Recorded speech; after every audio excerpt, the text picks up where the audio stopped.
Tanaman padi merupakan tanaman pangan yang paling populer di Indonesia. Tentu saja ini terkait dengan kegunaannya sebagai tanaman pangan utama di negeri ini. Bahkan, seringkali muncul istilah bahwa belum makan kalau belum makan nasi. Hal ini menjadikan padi atau beras sebagai kebutuhan nomor satu di negara kita.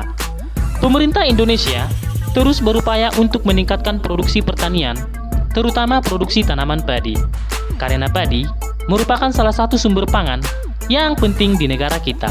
Padi sebagai salah satu pangan utama yang mengalami banyak hambatan dalam melakukan budidaya, dan salah satunya adalah serangan hama penyakit, yaitu hawar pelepah padi. Dalam pertanian, hawar adalah salah satu dari gejala serangan suatu patogen tumbuhan. Serangan hawar ditandai dengan perubahan penampilan tumbuhan yang secara cepat diawali dengan layu pada sebagian besar jaringan, terutama daun.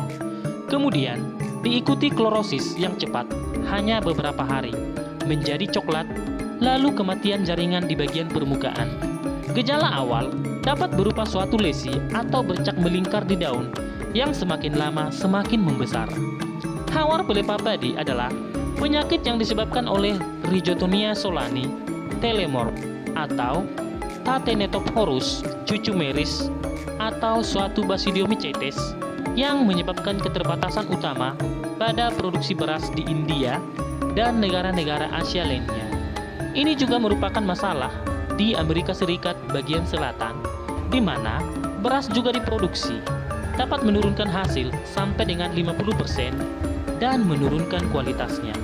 Penyakit ini menyebabkan luka pada tanaman padi dan juga dapat menyebabkan penyakit hawar bibit sebelum dan sesudah muncul hawar daun pita, infeksi malai, dan biji berbintik.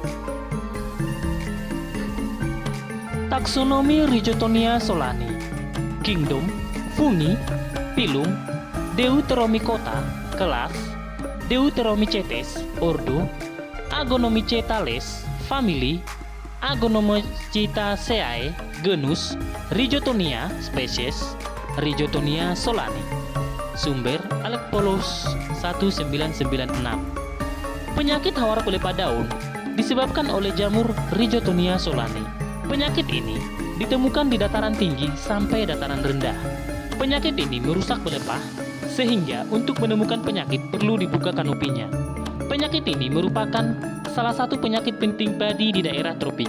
Pengendalian penyakit ini sulit dilakukan karena patogennya memiliki inang yang beragam.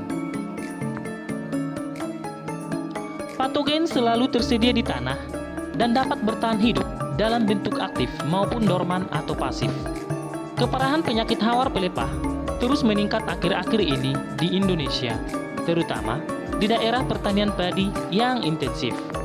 Tanaman yang terserang mudah rebah, makin awal terjadi kerebahan, makin besar kehilangan hasil.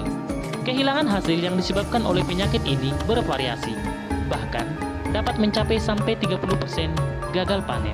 Penyakit ini menyebabkan gabah tidak berisi penuh atau bahkan hampa. Hawar pelepah umumnya terjadi pada saat tanaman mulai membentuk anakan sampai menjelang panen. Tetapi, penyakit ini juga dapat terjadi pada tanaman muda atau pada fase vegetatif padi. Penanaman padi varietas unggul tipe umur pendek dan anakan padi banyak makin tersebar luas. Di samping itu, ada kecenderungan pemberian pupuk nitrogen dengan dosis tinggi. Praktek budidaya semacam ini membuat tanaman padi tumbuh dengan daun lebat, sehingga menyebabkan lingkungan di sekitar tanaman cocok untuk perkembangan penyakit hawar pelepah. Tanaman padi yang terkena gangguan hawar pelepah, batangnya menjadi lemah dan mudah mengalami kerebahan. Di negara beriklim sedang, sumber infeksi berupa Sclerotium, Miselium pada serasa tanaman, dan Basidiospora. Pada musim dingin, Miselium dalam serasa tanaman dapat hilang kemampuan menginfeksinya karena pengaruh suhu rendah, sedangkan Sclerotium lebih mampu bertahan hidup dalam suhu tinggi. Dilaporkan bahwa keparahan penyakit hawar pelepah tergantung pada jumlah inokulum awal, kondisi lingkungan, dan manajemen budidaya. Di daerah tropik, peranan Basidiospora belum banyak diketahui. Sedangkan miselium dalam serasa tanaman kemungkinan mempunyai peranan penting sebagai inokulum awal penyakit hawar pelepah. Informasi tentang peranan miselium dalam sisa tanaman sangat bermanfaat sebagai dasar usaha pengendalian penyakit hawar pelepah yang berorientasi pada penekanan jumlah dan potensi inokulum awal. Oleh karena itu, perlu dikaji arti penting miselium dalam serasa jerami ini dan Sclerotium jamur Rhizotonia solani sebagai inokulum awal penyakit hawar pelepah padi di sawah. Siklus penyakit hawar pelepah padi. Tanaman yang terinfeksi mengembangkan lesi melingkar atau lonjong. Biasanya berwarna hijau abu-abu dan seperti basah kuyup pada daun bagian bawahnya. Biasanya pada anakan akhir atau tahap pemanjangan ruas awal pertumbuhan. Di bawah kondisi yang menguntungkan dari kelembapan tinggi dan sinar matahari rendah, lesi menyebar dan mencapai bagian atas tanaman menggunakan hifa Runner. Ketika daun mati dan matahari dapat menembus dan mengeringkan lesi, maka akan menjadi coklat dengan batas kecoklatan. Sclerotia diproduksi di dekat pintu infeksi dalam waktu sekitar 6 hari sebelum rontok. Kemudian, Sclerotia ini bertahan hidup di tanah dan dapat menyebar saat persawahan disiapkan atau ketika digenangi air untuk irigasi, yang memungkinkan Sclerotia menginfeksi tanaman lain. Baik Sclerotia dan Miselia dari Rhizotonia solani menahan musim dingin di puing-puing tanaman dan di lingkungan tropis, di mana Sclerotia ini dapat bertahan hidup di inang gurma. Gejala serangan hawar pelepah padi. Gejala bercak pada pelepah daun. Bercak bisa berkembang sampai daun bendera. Bercak dimulai pada bagian pelepah dekat permukaan air pertama, selanjutnya berkembang ke pelepah atau helai daun bagian atasnya. Bercak mula-mula berwarna labu kehijau-hijauan, berbentuk oval atau elips dengan panjang 1-3 cm. Pada pusat bercak, warna menjadi putih keabu-abuan dengan tepi berwarna coklat. Bercak membentuk Sclerotia berwarna coklat dan mudah lepas.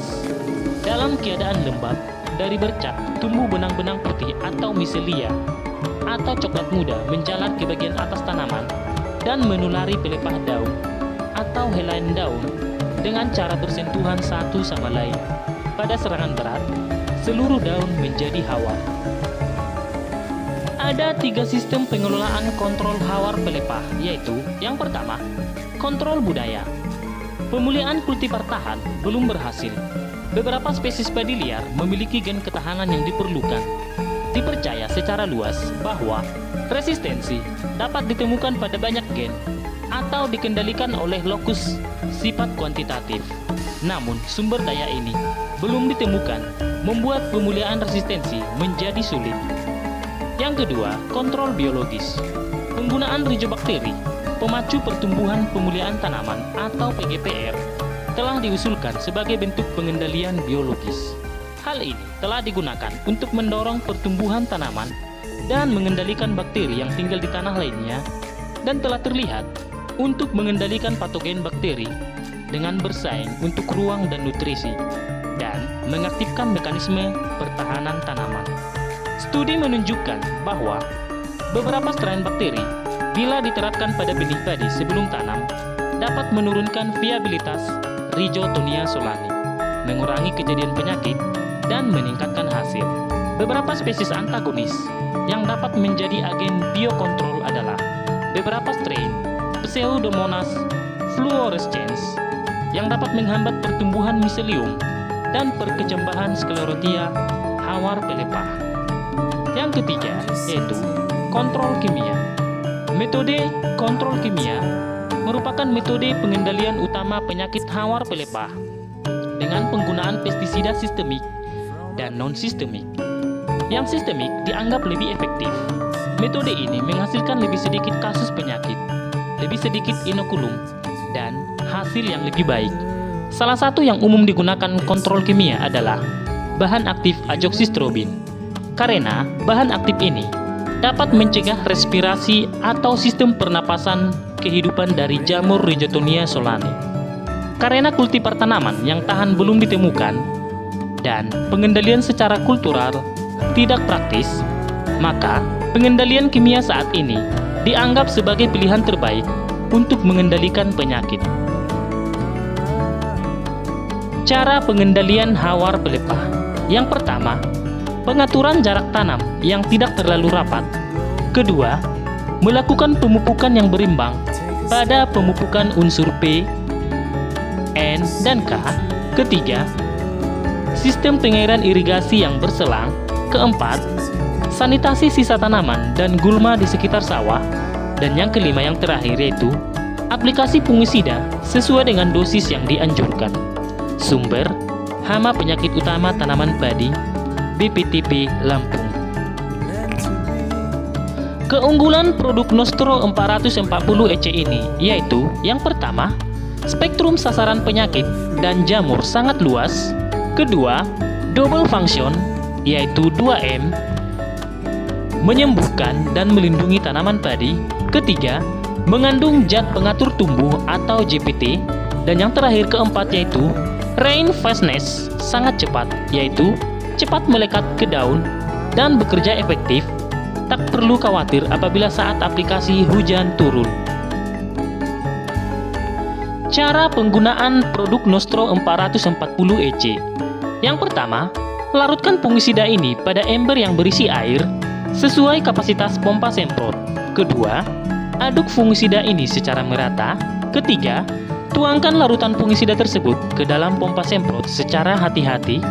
Keempat, lakukan kalibrasi atau pencampuran terlebih dahulu sebelum melakukan penyemprotan agar hasil maksimal dan sesuai dengan dosis yang dianjurkan.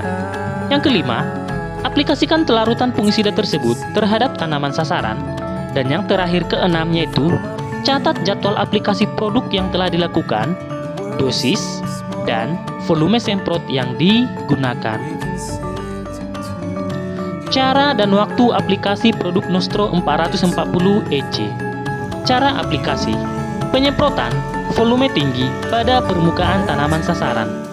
Produk ini sudah bisa diaplikasikan pada saat persemaian atau pembibitan dan di pembenihan. Terus, bisa dilanjutkan aplikasi pada saat padi umur 10-25 hari HST atau hari setelah tanam, sampai serangan penyakit hawar pelepah padi tidak muncul lagi atau sudah tuntas. Waktu aplikasi. Aplikasi dilakukan bila populasi hama penyakit sasaran atau intensitas serangan telah mencapai ambang batas pengendalian. Bagaimana? Tertarik untuk mencobanya? Semoga informasi tadi bermanfaat. Share pendapat menarik kalian di kolom komentar ya. Mari bangun channel ini dengan cara klik tombol subscribe, like, share, dan aktifkan tombol loncengnya ya, agar tidak ketinggalan untuk update video berikutnya.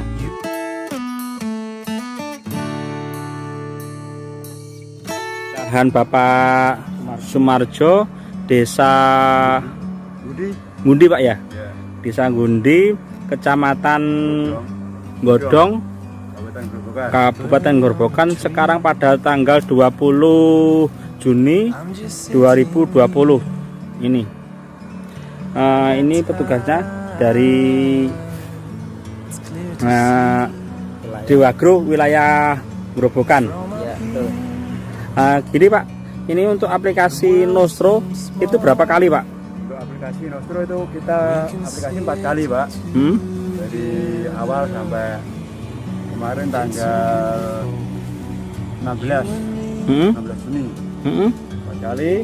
Itu semua satu lahan ini saya aplikasi Nostro semua dengan dosis antara 1 sampai 2 top per tangki. Dan setelah mulai fase generatif mulai keluar dari pihak buyer, dari petugasnya itu minta nitip sampel ke kita untuk aplikasi. Tapi yang sebelah selatan itu 1 tangki kita tumpangi Nostro tetap, dosis tetap 1,5 tangki, 1,5 tutup per tangki, kita tambahi Nativo per tangkinya 1 saset yang Kecil. ukuran kecil. Untuk satu tangkinya Pak ya. Nah, terus untuk yang tindak lanjut lagi setelah 1 minggu kita aplikasi lagi Nostro, kita dosis Nostro sama, tapi yang sebelah selatan kita tumpangi lagi pakai Nativo lagi. Satu tangki 1 saset yang kecil. Berarti ini untuk Nativonya berapa kali Pak? 2 kali. Nativo 2 kali, terus untuk Nostronya 4 kali. Berarti situ juga 4 kali juga. Nostronya 4 kali sama. Cuma ketambahan Nativo 2 kali. Terus ini Pak untuk tekstur tanamannya.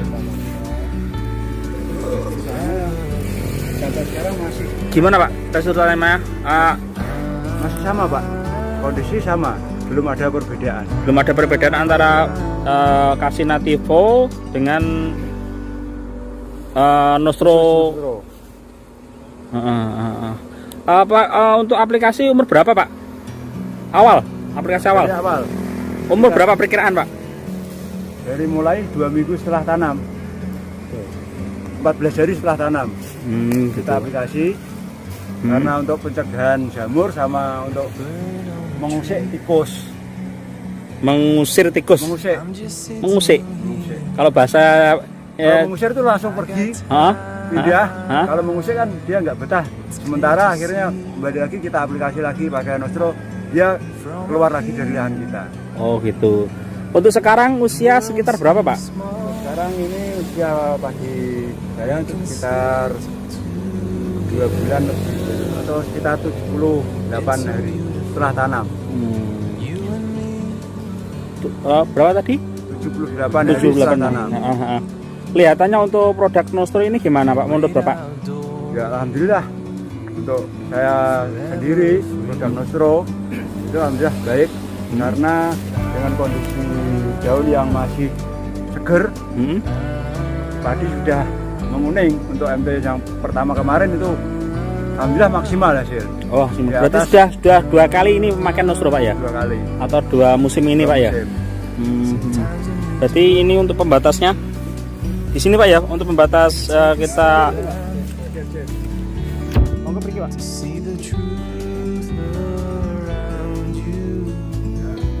Jadi ini untuk yang ke selatan itu pakai Nostro plus fungisida lain, yang ke utara khusus Nostro. Berarti yang ini fungisida lain plus Nostro 2 kali, dan yang ini Nostro 4 kali. Kalau ini tunggal Nostro aja 4 kali aja Pak. Oh gitu. Gimana Pak obatnya Pak?